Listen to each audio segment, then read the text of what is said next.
Welcome back, everyone, to a brand new episode of the Crypto and Muay Thai podcast. I am very, very excited to welcome our next guest to the show. It is Anatoly Yakovenko. He is one of the co-founders of Solana. So for any of you that are unaware of that, Solana is one of the hotter projects within the digital asset space for a variety of reasons, but we'll dive into that at a later sort of cue as we kind of work through the conversation. But without further ado, Anatoly, how are you doing today? Good. How are you? I'm doing very well. Yeah, super happy to be here. It's my pleasure to have you. And again, luckily you're on the West Coast, so the time difference isn't terribly hard to bear. You're not in Asia or something, so it'd be your very, very late evening. Yeah, it's still coffee o'clock.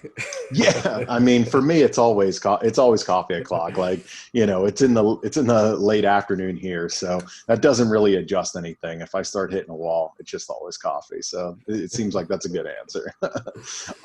So for those who might be listening or watching that don't know who you are, why don't you just quickly just give sort of the helicopter overview of your background and then how you got introduced into this sort of like wild world of digital assets?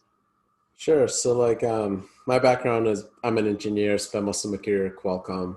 If you have a cell phone in your hand, there's probably something built by Qualcomm in that thing. And very likely something that I worked on as well. So I was there from like 2003 till 2015 working on basically optimizations, performance improvements from everything from like the OS that ran flip phones called Brew to optimizing like augmented reality loop just to make it track the user's eyes a little faster.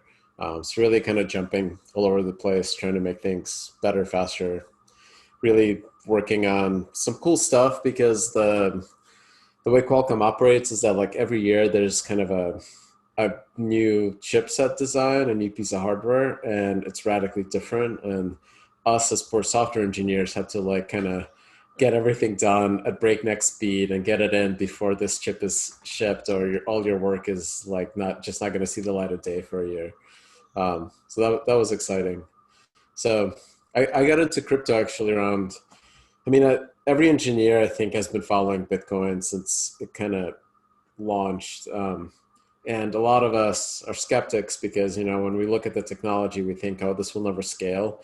And you don't actually understand the social dynamics in play and like what is actually scaling. And that part engineers often miss, right? Like we, you know, when I remember when Facebook launched and I thought it was like a really bad version of email. So same thing with Bitcoin and Ethereum, and like 2017 is when I got really into crypto, and for a weird reason, a friend of mine and I were really into deep learning. We're both hardware engineers, are really familiar with like GPUs and things like that, and we thought that we could buy hardware for deep learning, but offset the capital cost of the hardware by mining crypto when it's idle. So this was like our kind of small side project startup, and that like got me really thinking deeper and deeper about proof of work, why it's slow, why it's really interesting because it's bound by something that's physically scarce, entropy, right? It's actually bound by like energy, and how that's kind of really fascinatingly interesting way to solve consensus. And I literally had 2 cups of coffee and a beer one day. And I was like up till 4 a.m. and I had this like eureka light bulb moment that there's another physical domain that you can use, which is time. And you can use the same process as proof of work, but in a recursive way to generate a proof of passage of time. And you can use that proof to record events and kind of build this like almost like a sand clock, but using data and cryptography. And why that was like such a monumental light bulb for me is because all those decade at Qualcomm, like time is the first optimization technique in any kind of wireless protocol.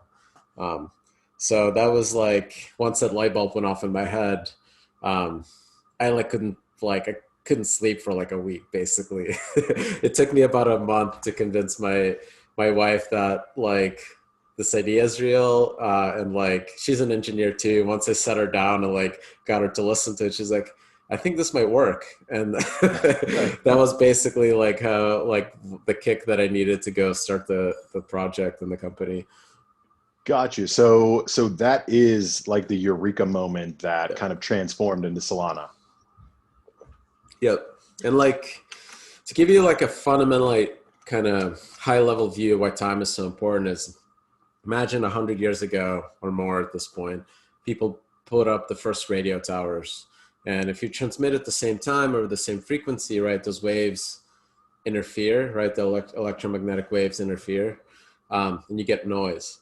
So this kind of noise is the same kind of noise that when two block producers produce a block at the same time in your typical proof of work chain, right?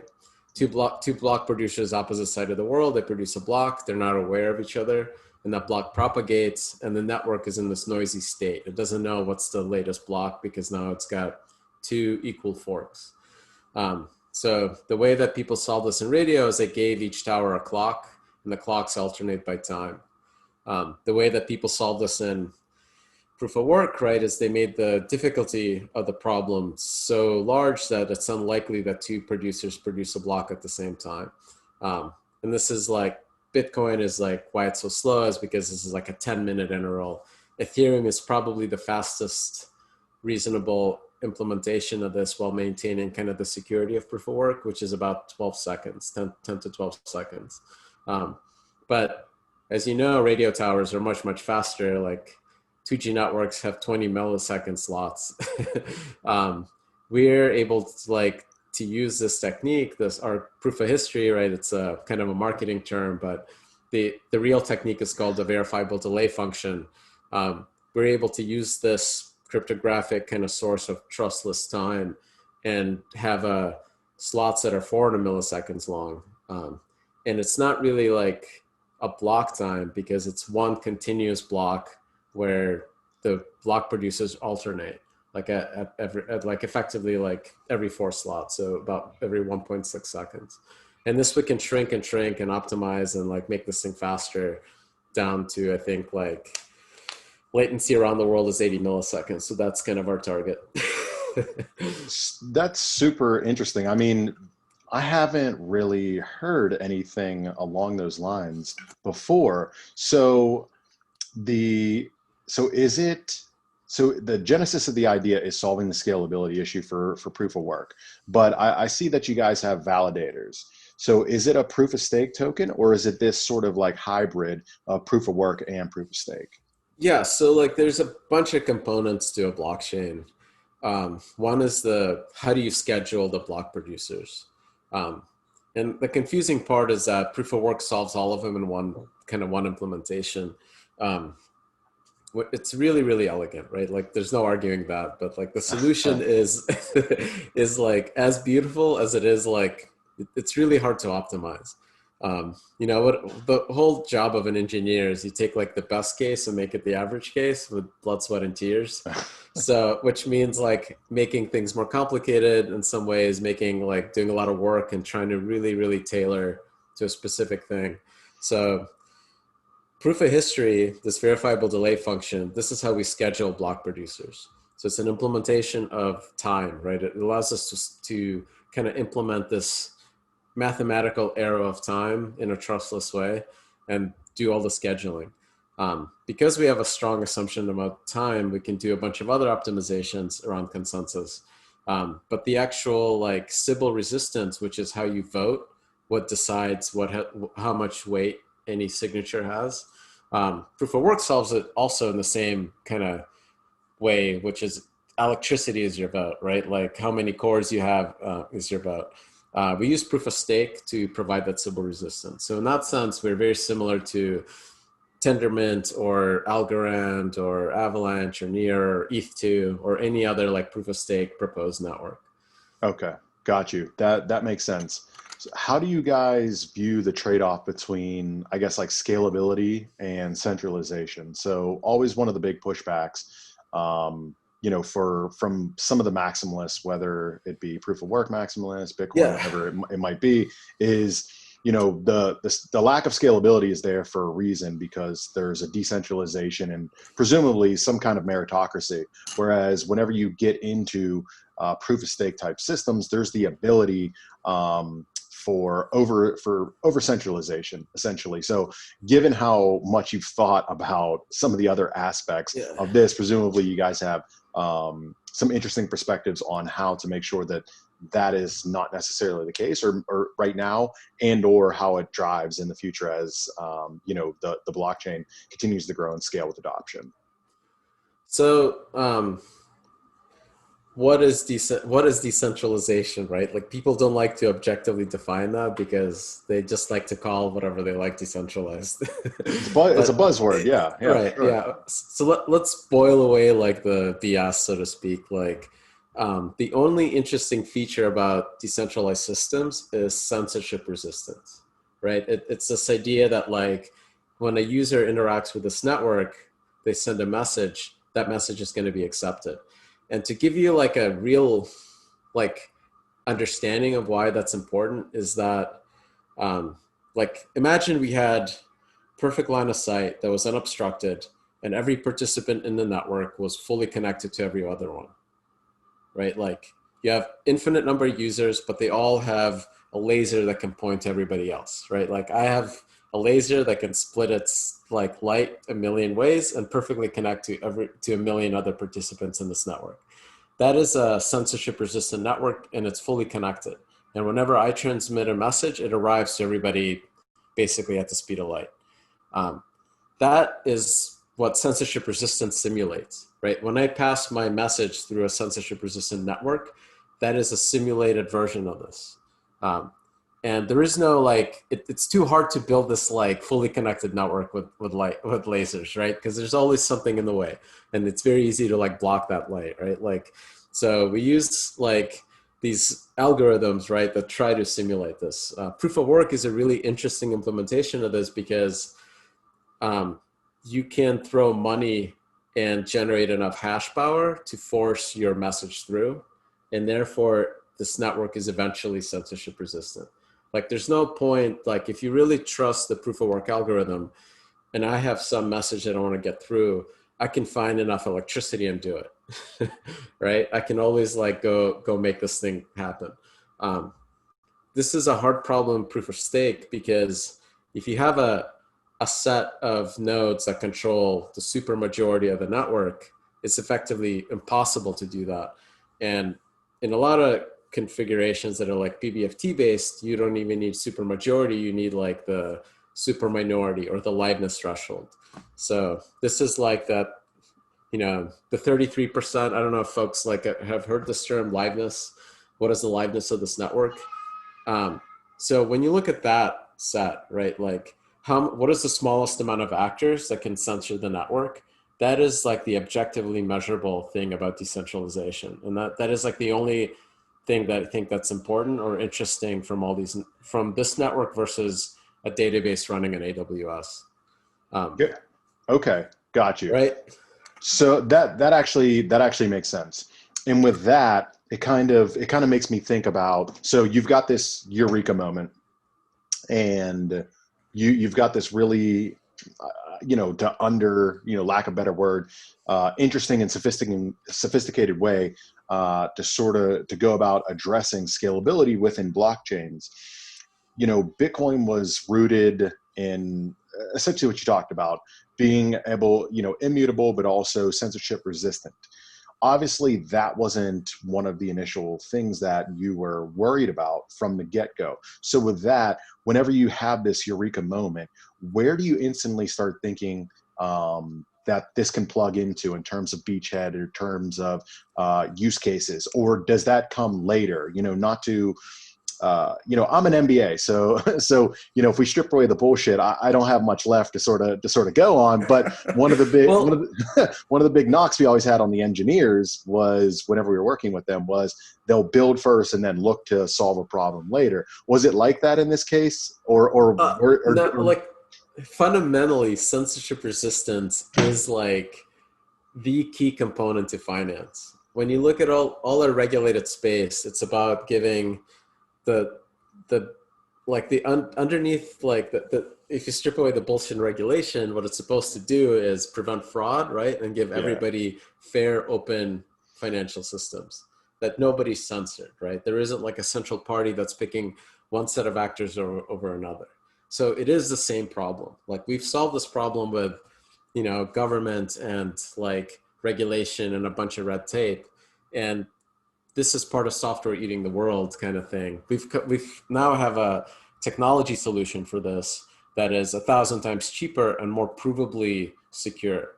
So when I had this eureka moment, why it was so important is because we can, given this like strong objectively measurable source of time, we can now use all those old school optimization techniques that have been around since the 70s, 80s, 90s for scaling databases, scaling operating systems, scaling like video games that you play with, by increasing the pipe of the network, the capacity, and therefore the number of participants in this network. And when we increase the number of, like, RTPS means something.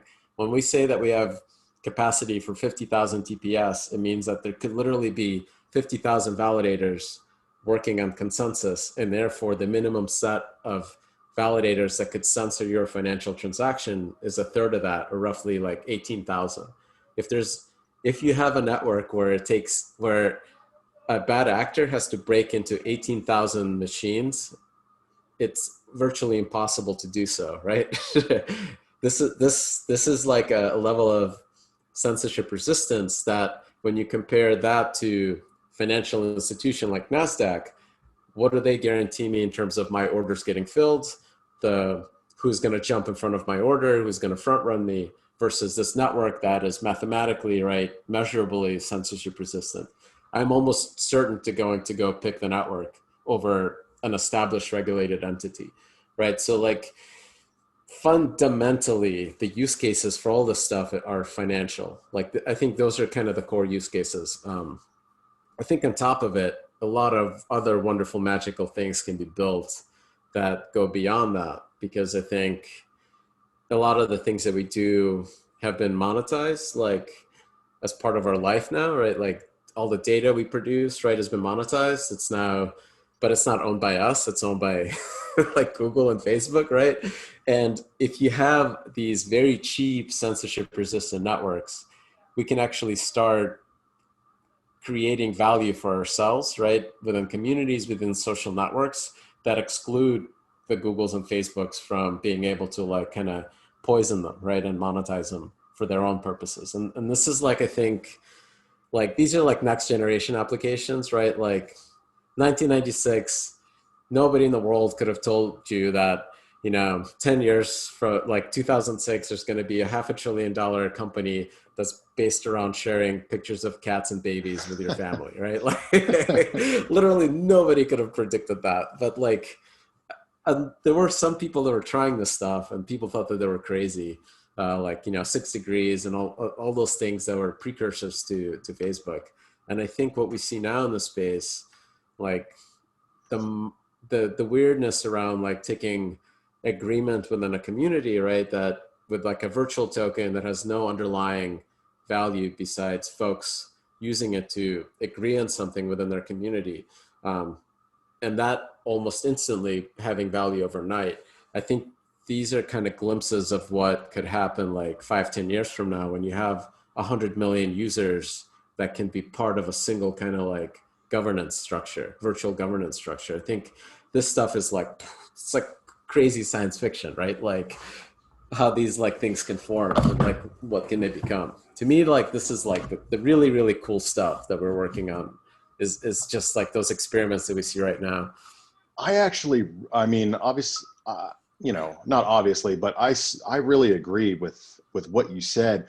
And it strikes me as no less profound, essentially talking about how everything that we've sort of delegated to organizations, government, financial institutions as a way to provide us, the hash marks in which we play, whether that is censorship resistance or making sure that, hey, if I put a deposit in a bank, knowing that I'm going to be able to get that back through all this different litigation, red tape, or these for lack of a better word, sometimes good old boy networks within finance, that how that can be completely removed and is done way faster, way cheaper, more efficiently with this software. But not only just regular software solutions, but this sort of new age, or lack of a better word, of avant-garde solution, which has been around for a while, but only recently have we seen this application and how it's sort of taken off.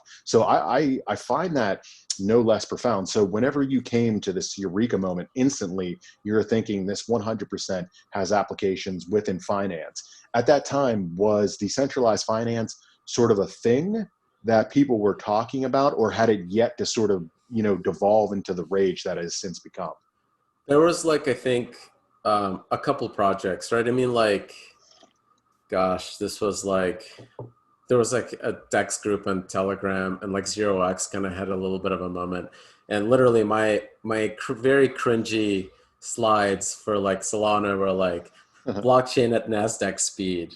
And what I was talking about is like decentralizing NASDAQ. And it was really, really hard to like get people convinced that DEXs were like something that anyone should look at, which is totally opposite now, right? Automatic market makers are effectively like DEXs, and DeFi is what everybody is talking about. So that was like kind of the initial part of the vision. And I think as an engineer, this is how I kind of arrived at it, is that if you take away, there's something interesting about store of value and proof of work.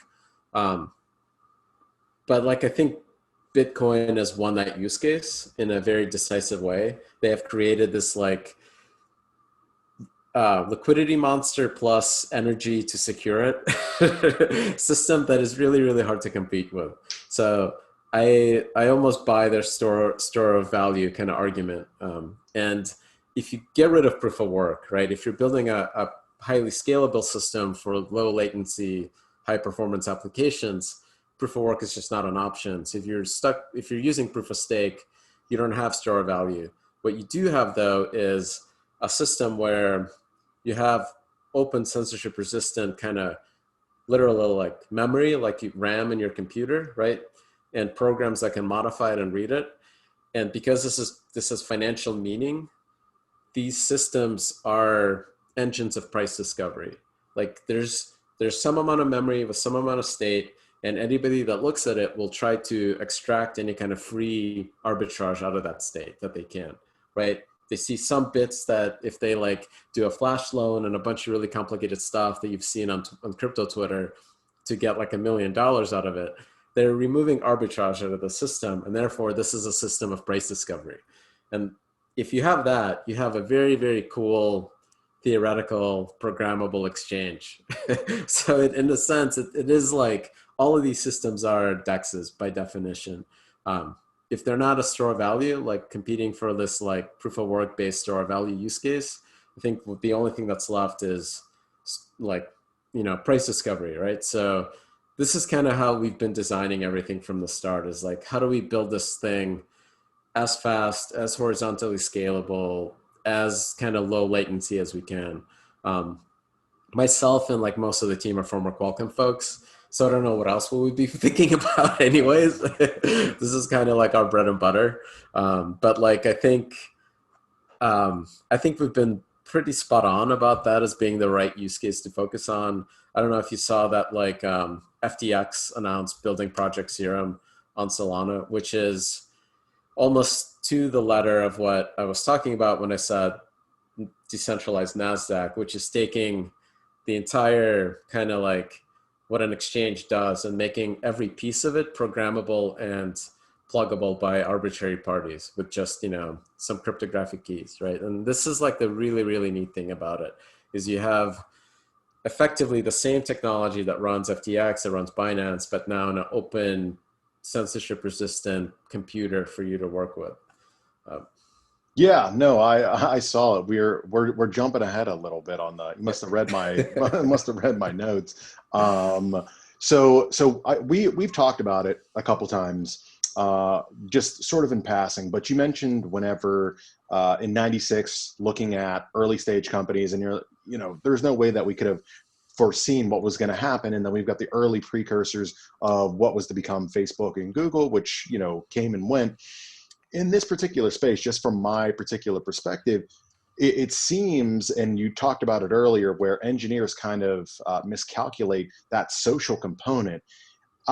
It seems that the network effects in this space are extremely formidable and almost on steroids, so that even if you have something that might still be an inferior product in all, you know, shapes, sizes, and ways, but if you were the first mover, you have a really, really sizable head start against any competition that is going to look to come in and try to compete with you, or potentially, you know, layer on top of you, which is not necessarily always the case. If you were just to look at straight, if we were to, you know, open a bunch of case studies of tech history and things like that. So do you agree with that? And from there, if so, how have you taken those sorts of like lessons or observations that you've seen to try to craft the, I guess the value proposition or the tokenomics of Solana's governance token? So our token is similar kind of functionality as Ethereum, like ETH gas. And I think it's really, really hard to actually craft token economics to build a community. It's the other way. like yeah, like whoa, a lot of consultants would beg to differ. yeah, With, you yeah. know. You can almost like not do any work on any tokenomics. Like right now, our inflation's not even enabled. Like because we're still like testing it, right? Like I think it's I think all that stuff is again part of the BS. Like the important thing is that like it needs to be bug free, right? That's kind of the key part. And everything else beyond that is almost solvable. I think because like Ethereum has a really wonderful community of folks. And this community reminds me of like Linux in the 90s. And when Microsoft said, we're going to kill Linux, they really misunderstood what the hell like Linux is and how to even like kill it or work with it. Like there isn't like, sure, Windows kernel has the same functional overlap from the Linux kernel. But Windows is closed, built by Microsoft, and the Linux kernel is built by the community of engineers that like enjoy working on operating system kernels, right? It's like there's no killing it, right? so so like from our perspective, it's like it's almost the dumbest thing anyone could talk about is like killing Ethereum. We're competing for use cases and users, and the community that we're building is some of the folks can be in both, right? It doesn't even matter. Like the stuff that we're focusing on is low latency, like programmable, like GPU scale blockchain. This is a totally different vision than Ethereum 1 or Ethereum 2. And both of those, right, have some overlapping features, but like our community is like built around this and working on this because this is what they want to do, right? This is what's interesting to them. And the token economics there just have to kind of like not be broken.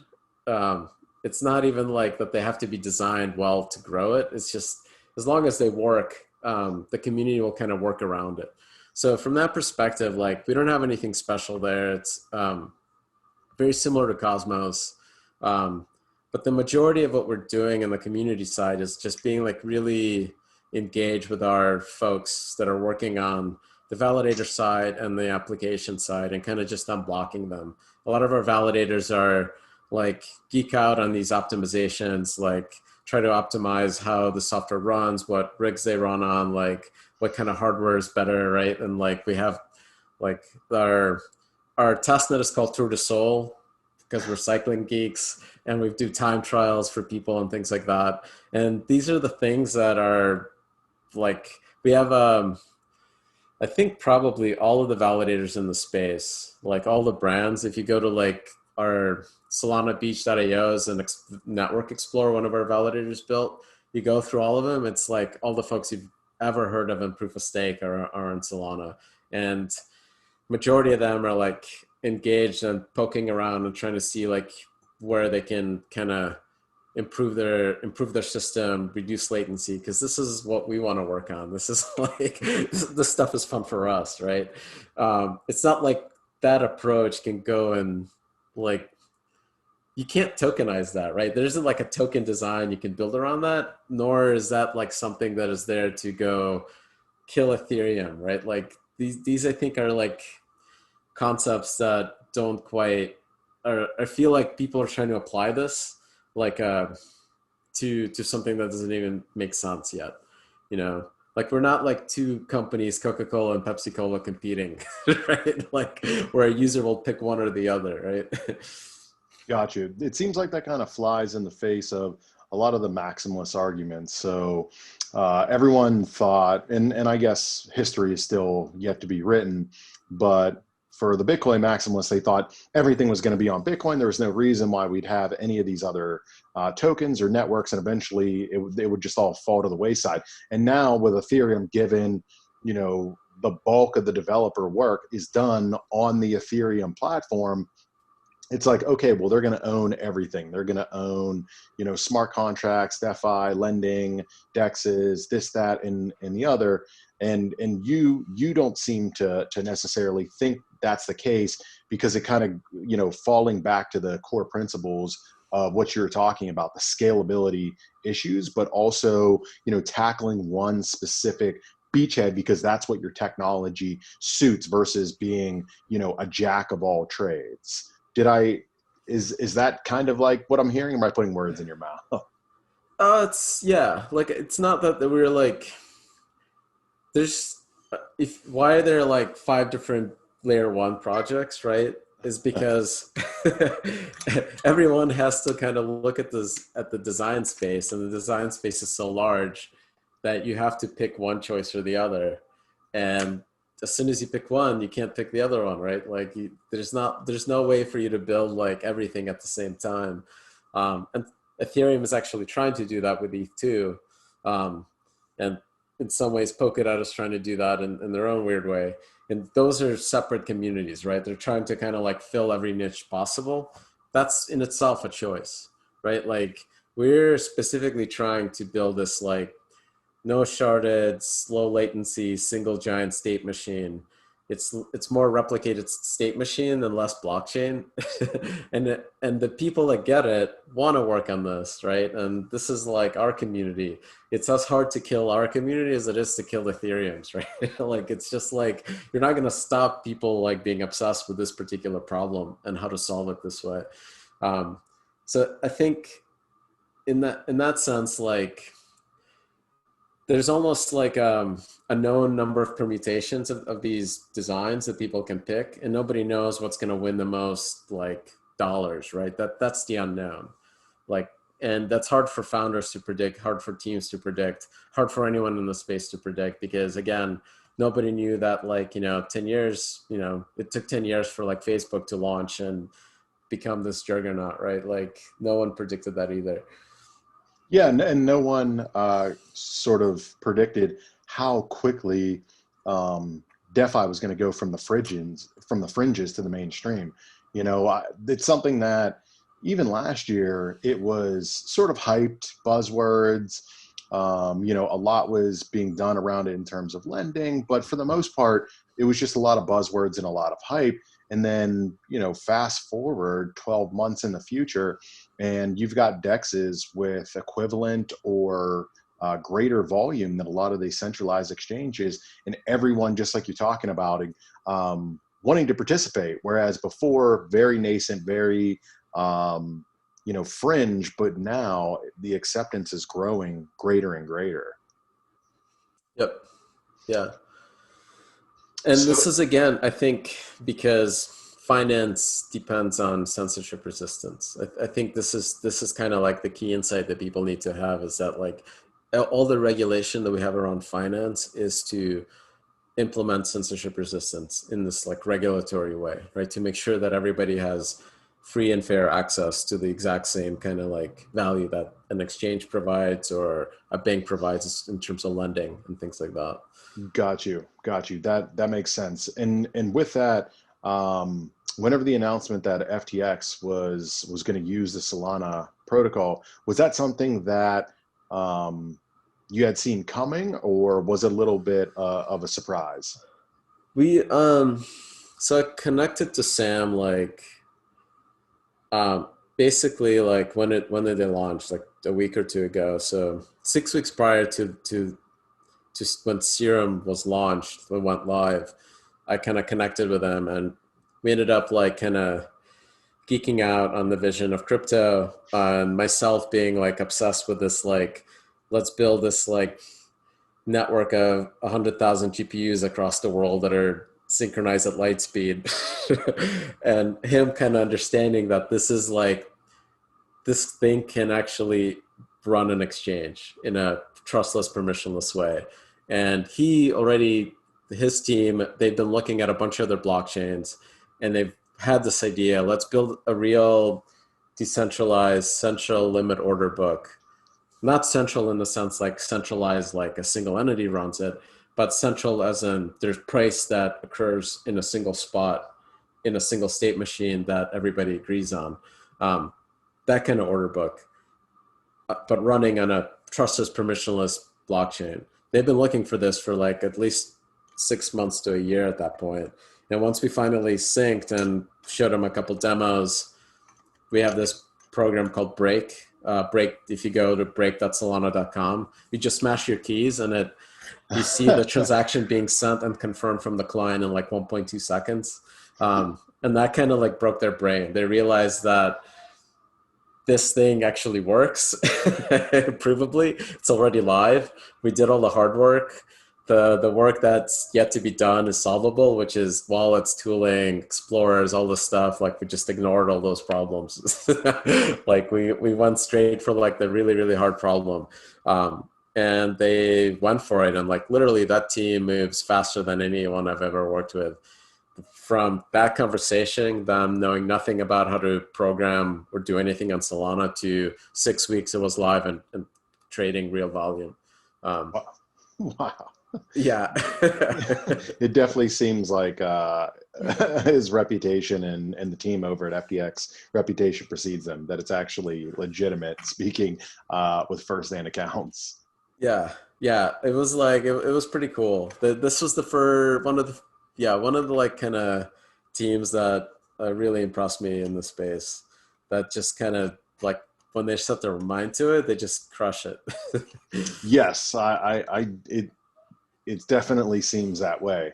So, do you guys have a vision?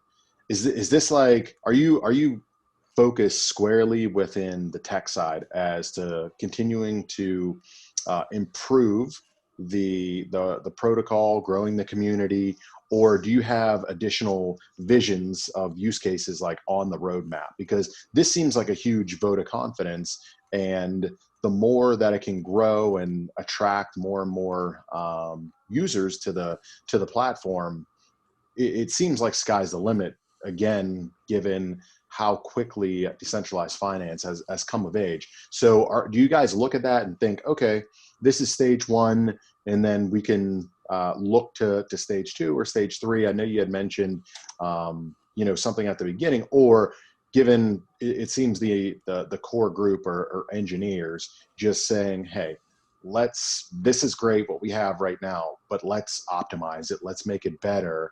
And then we'll just sort of just let the chips fall where they may whenever the community continues to grow and continues to find cool things to do with it.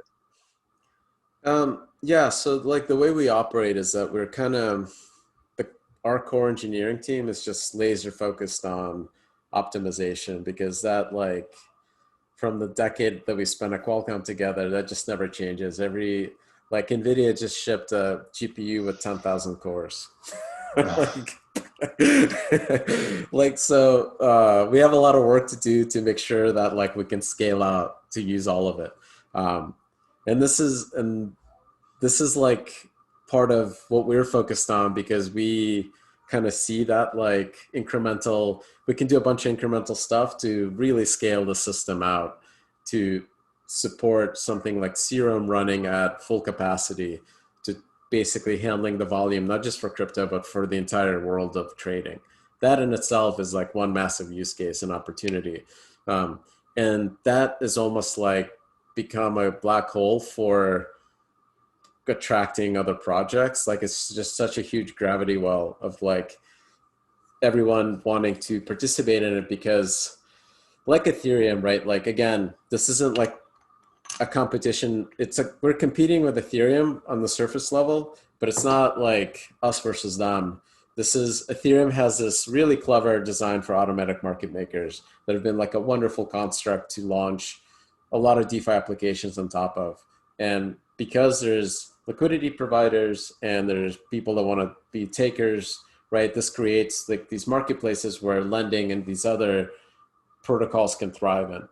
A central limit order book that's programmable and open provides similar things, but scale to a much, much larger amount of capital. Like because how AMMs work and the latency of Ethereum, you can't have somebody like, like Jane Street or Jump take like $1 billion and fill an order book with a bunch of like positions, right? Like they have to take all of their money and put it into a single curve that doesn't compete with anyone else.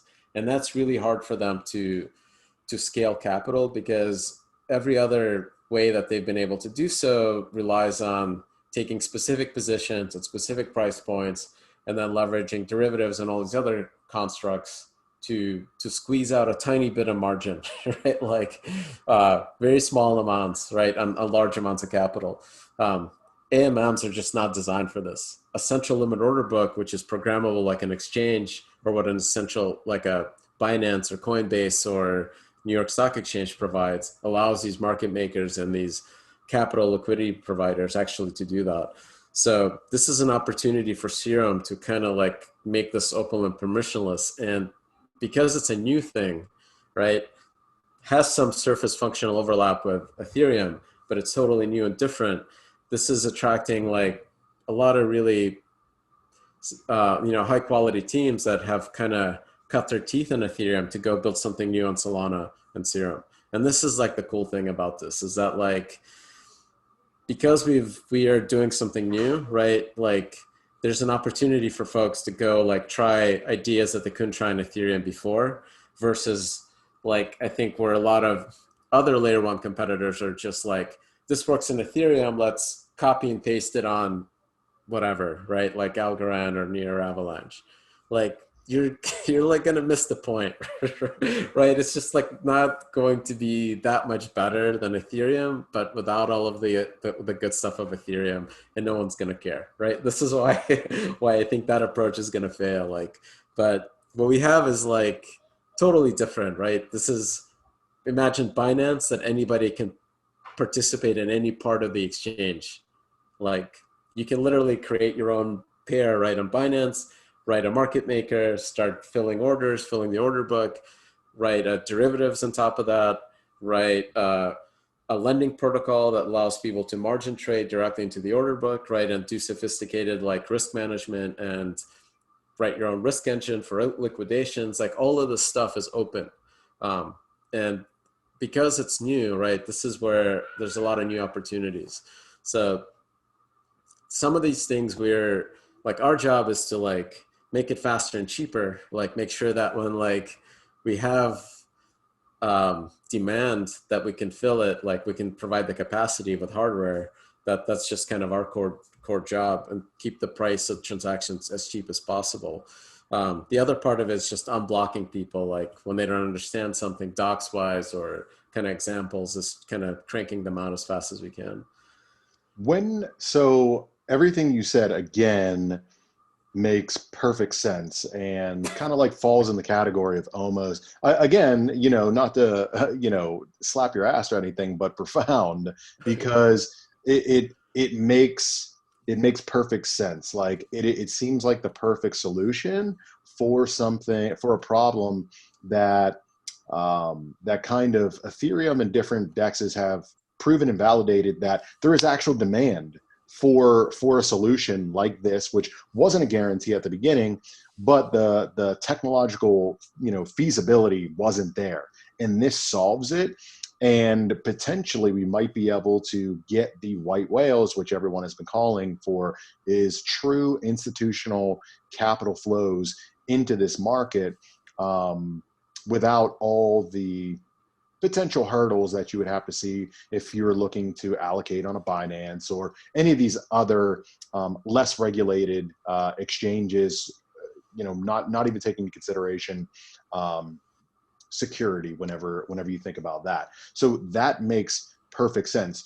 In your mind, do you see a timetable? Like, again, this is just a forecast and no one has a crystal ball, but given the space and how quickly it moves, do you like see in your mind where like, yeah, we could get to this huge peak to where we've got to like really think like, okay, now is whenever the game really starts. Do you think about that? And if so, like, do you have a time period in your mind, like 2 years, 3 years, 4 years? We could be having an entirely different conversation, where it's like where people are talking about creating the next Solana to be able to take advantage of, being able to take some of your market share, and move over. I don't know. Like, I think the space is like, there's like periods of winter, right? Where it seems like nothing happens and everybody's building and everybody's just like heads down, working really hard. And then the market just overheats and like everything goes crazy and then like something wins. I think right now we have this like overheating period and it feels like by next year, I mean, crypto, 6 months, everything is different in 6 months. I honestly like feel like there's a chance that in 6 months to a year, we're going to be comparing Solana, like volumes of DEXs running on Solana to that of like New York Stock Exchange. Um, Oh, oh, oh. there's a chance, right? Like, but I don't know, right? This is like there's everything could go right. The market could continue overheating, and like the kind of stuff that moves in software moves really, really quickly because software is just like once it works, right? It scales and propagates really, really quickly. 100%, and the network effects that are tied to that as well. So even in just traditional software tech companies, again, I truly believe that the network effects in this space are something incredibly formidable. So, all right, I'll start looking. I'll start stocking Right. up on Solana for the fund. I'll just tell my LPs like, don't worry, just trust me. That actually, I mean, that makes sense because this space does move incredibly quickly, and you don't know what's going to happen. It just comes down to, can it move as fast as it wants to move while not necessarily enabling some of the less fortuitous behavior that we kind of saw over the weekend with Sushi Swap, which might be kind of the reversal or the cooling down period. But hopefully it's not a full mini winter. It is just maybe a nice fall breeze to cool things Yeah. down and keep things a bit more level headed. I Sushi Swap is like an unbelievable story in the space. Like, I guess not that unbelievable if you've been following the space, but like really like the crazy, like how one is like what I found fascinating is that like I think smart contracts are scalable like software, that once somebody proves something works, it's very easy to copy it. And the security is very easy to prove because you have a reference point. Like, sure, it wasn't audited, but an auditor can look at the audited Uniswap code and then the differences and then kind of quickly understand where the security risks are. So that is also scalable. And two, like a token around like governance and this like kind of idea of building a community around it and rewarding the folks that this like vampire mining kind of thing is also like proving out that there's very few moats in the space, that like the stuff can move like flash in the pan, like really, really quickly from one thing to the other. um, I don't know, but like if the anonymous kind of like anon founder thing is I think that's a bad meme, um, because it almost like creates a unfortunate set of situations that forces it to result like this. Um, I think it's almost like if the person wasn't anonymous, they would have had an easier chance to like step back and like explain themselves and do the right thing. Um, like, and two, that like if there was like an adult involved, they would have smacked this person and told them you're an idiot. Like you just created like a legitimate competitor to Uniswap. Go raise capital for a company and like go build like a valuable company, right? Like, why are you doing this? It's just like the dumbest thing any founder could have done, right? Like that. This is like the most frustrating part to me as like a founder is like you have the brand, right? You have like the product market fit and the vision. Like, why would you like cash out right now, right before you've like actually been able to like execute and like build something really cool? This is bizarre. Just hit the panic button. I mean, Yeah, yeah, whenever shit starts hitting the fan, it's very tough to control your emotions because things are frothy and you start questioning. You don't have that sort of rationalization where you're sort of articulating, saying, "Hey, not only has Uniswap gone out and done, the bulk of the heavy lifting to validate in terms of technology, but also product market fit. Now you've created something that is a legitimate competitor to this. So if you can just stick it through, then you're going to come out on the end a hell of a lot better than whenever you started. But it's like you start questioning yourself because things got so frothy so quickly. You're like, wait, am I the idiot that thinks that this is going to grow? And then you're like, you know what? I'm out of here. Like, I don't condone what the individual did, but I can follow their logic, their train of thinking whenever they're sitting there watching prices crash and sitting there thinking like, that's a lot of slippage converting sushi to Ethereum. But you know what? Fuck it, I'm out of here. Like I'm going I'm this going was, for it. yeah. Like I think this is like part of the challenge for founders in the space is that like you effectively IPO in the similar way that like internet companies did in the 90s, which created a lot of opportunities for folks that saw the vision that Jeff Bezos had, that like Larry Page and like all of those guys had, like, and were able to kind of differentiate between the folks that are there to stick it out for like forever, right? From somebody that like web van that just had an idea, right, and could catch the flash in the pan. And the founders, I think, were almost poorly served by access to the public markets there, because if they had like a little bit more patience and like understood like vision, right, like they wouldn't have got caught like that. Like I think the same lessons were already learned in the 90s. I was like a teenager there and like ended up in college in 99, and my dream was like I want to start companies. I had a startup with actually one of the co-founders of Solana. We were building voice over IP systems, like pre-Vonage, pre-Google Grand Central Dispatch, pre-Google Voice, programmable phones, kind of like that kind of stuff. And unfortunately, I mean, maybe fortunately for us now, that like 2001 crash happened and we were in central Illinois in Urbana-Champaign, and it was impossible to raise money, impossible to like convince anybody that like tech was even a thing. Our like advisors were telling us that like maybe computer science isn't a good career choice. Definitely not worth definitely not worth the money. You should probably do something liberal arts, Yeah, perhaps. yeah, like so, yeah. I like. There's a lot of experience you learn from being out in Silicon Valley, and this like whole debacle with sushi thing really seems of just like points out the inexperience of that particular founder. Sadly, like they literally could have like gone to anybody in the space, the folks that invested in Uniswap, right? Like, and said, hey, look, I need money to go like hire people now, right? It's it's incredible to, Yep. to be honest, but it's not uncommon and not Yeah. unexpected, just given essentially this space kind of just creates its own rules. You're like, no, that'll never work. And it's like giving money to an anonymous caricature across the internet.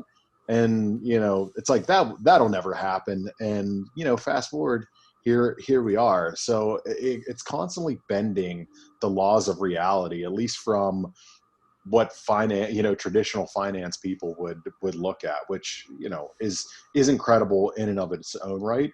But it's like, it also signals to me that this is still so early, which also gets, guys probably like me and you super excited knowing that, yes, we've been in it cutting our teeth for, a variety of years at this point, but there's still so much green space ahead. It is still so early whenever you see things like this. So with that, I know we're bumping up against the end of our time. Is there anything that is going on right now at Solana that you want to make sure you kick out there before we wrap up the podcast? Um, Geez, there's a ton of stuff. Well, like, Fire away.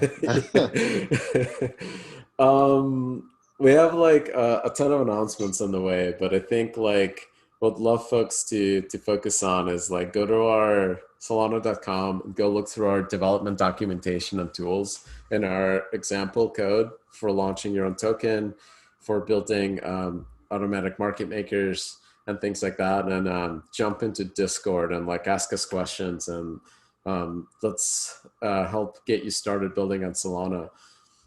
That Hey, I wish at this moment I had a technical background so that I could go and start poking around with it. I got bad advice that computer science was not a was not. No, I'm just joking.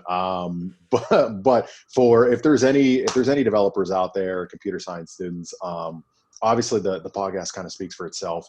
My interest has been sufficiently piqued. So if there's anyone out there, I encourage you. I've been to the site. The Break Solana thing's pretty cool, which got Sam and those guys off the off the sidelines. So Anatoly, I really appreciate taking the time to have a conversation today, going through all these different things. Whenever I kick out the podcast, I'll make sure I have everything linked to everything we've sort of discussed today. That way, readers or listeners and viewers have the ability to just go there, find it, and dive right in. So, Anatoly, I really appreciate it. Until next time, I can't wait to have you back on the podcast, and we'll talk to you soon. Okay. Likewise, thank you so much.